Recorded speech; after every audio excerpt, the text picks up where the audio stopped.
people still stuck inside as Hurricane Matthew pummels the coast. The power's out in the city of Ormond Beach, about an hour and a half south of Jacksonville, Florida. That's where Justin Gates joins us now on the phone. Everybody's in this wait and see. What are you seeing right now? Well, right now we're on the back side of the storm, so we're getting the same kind of gust that a lot of the people on the front side are getting, just not getting them as often. A couple hours ago, it was a different story. It was pretty scary. I got to tell you, the people that decide to stay on the barrier islands, you got to rethink that. I mean, that's just insane. I mean, we're 8 miles away from the shore, and we were getting gusts of, it had to be 85, 90 miles an hour. Seeing trees bending in ways I've never seen trees bend before. Wow. We've got a very well-constructed home. We're like I say, 8, 9 miles away from the beach. I can't even imagine trying to take that kind of storm surge and that kind of wind on beachside. It's not fair to the first responders to put them in that situation. Get out. What are you seeing as far as the damage? First of all, do you have power? We do not. We lost power about 7 in the morning. We've walked the neighborhood just enough to realize we need to get back in our house just to see what's going on. There's a lot of trees that are snapped in half, a lot of light poles that are down, some structural damage. Justin, right now we're watching the video that you sent in. As you're saying, you stepped out of your house for a brief time. Obviously, the trees, the wind we see there. You've got 3 children. Are they at home there with you? They are. As a matter of fact, my oldest, Brianna, goes to Tufts University. We flew her back. So I guess we lose Parent of the Year award for that one. But she wanted to come back. It's her birthday weekend.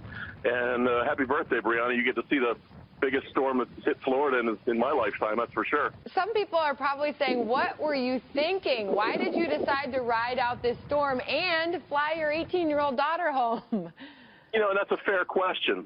You watch the Weather Channel, you watch other things, you make an informed decision. You know, we had the cars gassed up. We were ready to go as late as yesterday morning, and we made the decision when we saw what was going on that it was more dangerous for us to try and leave. At that point, we've got, like I say, a very well-constructed home. We have all the latest and greatest and even above code things for hurricane protection. But, you know, at some point you have to realize the people that need to get out need to get out. People need to get in. But, you know, the storm surge is what you worry about. And being so far away from the beach, I wasn't concerned about the flying debris. But, boy, I would not play with storm surge. If I was people in Jacksonville, South Carolina, Georgia, along the coast, you know, if you're along the coast, get out. So you said you're pretty stocked up. Food, water, ice, your cars are filled up with gasoline. What did your neighbors do? Not many of them left. I was kind of surprised. We've got a Facebook social media thing where we checked, I guess about 20% of the people bugged out, but the rest stayed hunkered down, the word that everybody uses only when there's a hurricane, it seems like. And, you know, everybody's fine. I mean, like I say, there's some big trees that fell. A couple of them fell pretty close to houses. So, you know, it's the kind of thing where you gotta keep your wits about you. But I think that everybody did what they needed to do. The people beachside, generally here in Volusia County, I think followed the lead of the emergency management people. They got out. And I think that's what's made the death toll so low around the country. People are taking this seriously, and they should take it seriously. And Justin Gates, you sound like you're in good spirits, but you're still without power, and you don't really know when that's going to come back on. So that can be a very scary and dangerous part of these storms as well. Absolutely. Justin, thanks for calling in. Good to have you. You got it. Thank you. Team Fox coverage continues now. Garrett Tenney live in Jacksonville, Florida. What's the situation in Jacksonville, Garrett? Well, John, we're about an hour past feeling the brunt of Hurricane Matthew, but the rain is still coming down. The winds, though, are still what we're really feeling. Gusts of 40, 50 miles an hour at times, sustained winds of at least 30 miles an hour here across the downtown area. And you can see this is what we've seen across the Jacksonville metro area. This kind of debris being caused by these heavy hurricane winds that have been going on essentially for the most part of the day, but well into this evening. Really, this storm is not over yet for Jacksonville, though. The high tide is coming up here again in another couple hours, and that is especially a concern down on the coastal areas.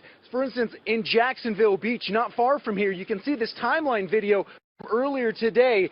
You can see these storm surge, which the officials have been most worried about, has been carrying the waves in that ocean into the downtown area.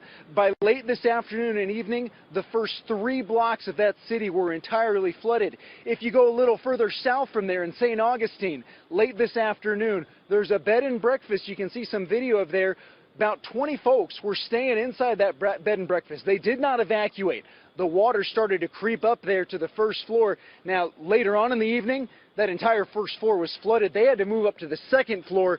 The waters, we're told, have not reached the second floor. They're just going to wait it out there. They have food.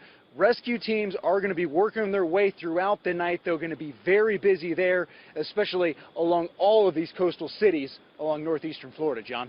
All right, Garrett Tenney keeping an eye on the storm for us. Garrett, thank you.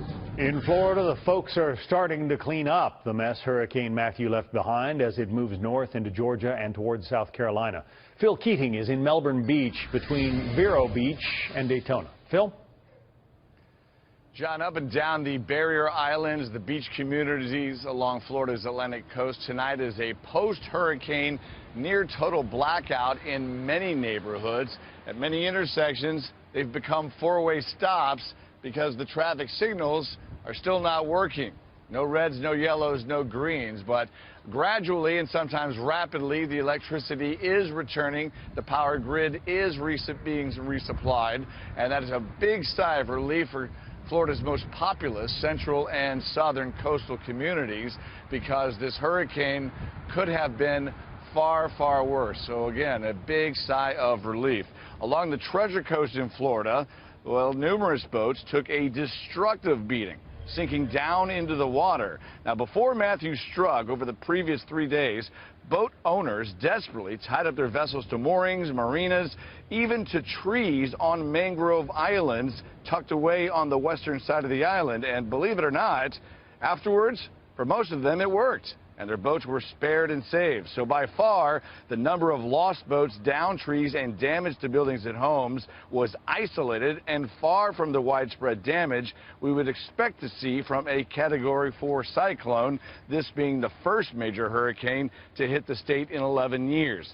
A much different story, though, up north, like Daytona Beach, New Smyrna Beach, and Jacksonville and beyond, where Matthew's eye wall passed far closer to land.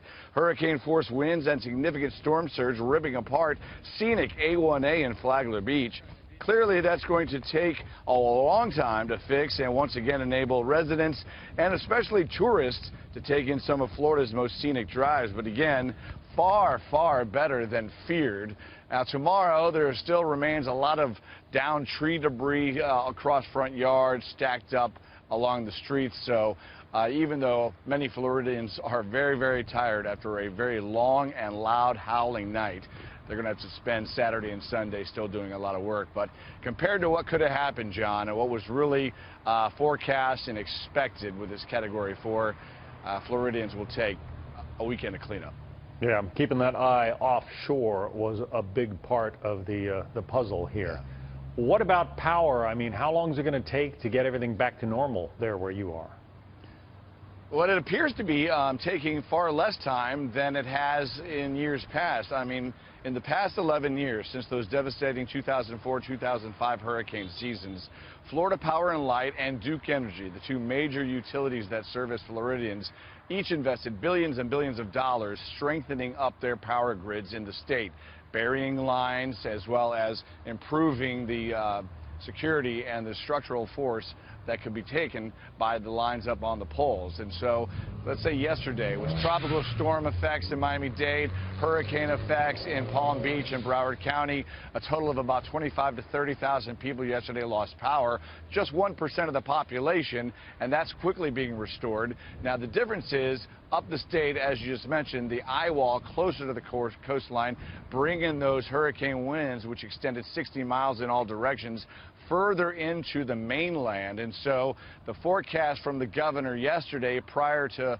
Matthew's arrival was that, look, you may be without power for 3 days, 5 days, you're going to lose power, but you may also not have any electricity at your house for a week, maybe 2 weeks or more. So it's still a little early to assess exactly how long it's going to take for the utility crews to get back and restore things. But here in Melbourne Beach and next door at India Atlantic Beach, just as we got here tonight at 6 o'clock p.m., we saw numerous intersections that were still not functioning. Light poles were down, exposed wires, and by 8:30 tonight, the utility cherry picker trucks had already come and gone, and lights were working, blinking, and getting back to normal. So those crews will be doing that up and down the coast. But there remains a lot of communities, especially up around Volusia County and further north, where the bridges are still closed to the public.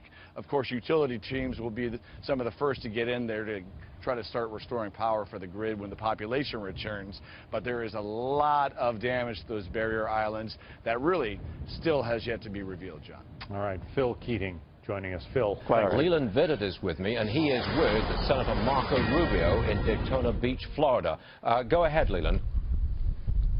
Oh, Stuart, as we're here surveying the damage, found Senator Rubio here out with his team looking around as well. It's amazing, Senator. You and I were talking. It's been 10 years since we've had a major hurricane in Florida, and now this. A lot of people are saying we dodged a bullet, but not really.